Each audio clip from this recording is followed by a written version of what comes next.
Kaç lira ödüyor? Nerede kazı bakımı nasıl olmuş İşte işte. connector dururu.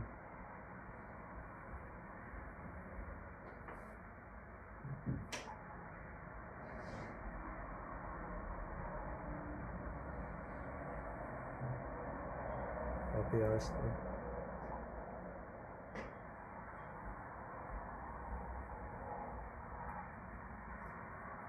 Müsaade etsene ya. He?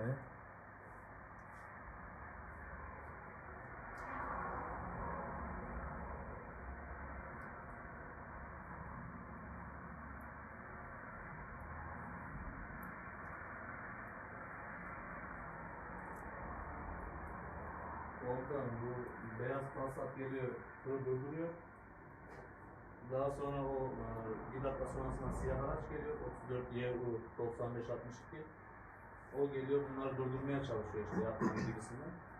Ellerinde ya G1, büyük ihtimal G1'e benziyor, zaten attığım videosunu. Ya da pompalı var, sağa sola ateş ediyor, şahısların şoför mahalline doğru, bu hedef doğrultarak şey yapıyor. Bu şekilde Volkan. 34 YU'dan ulaşılır Volkan Passat'a. Şeygil durdurmuş herhalde Volkan bunu, belki basıla git, bu aracı.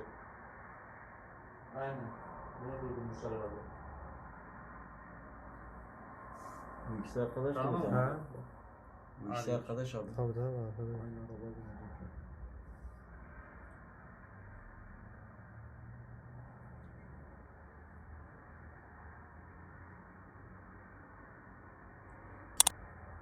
Plakası belli olsun. Bakalım.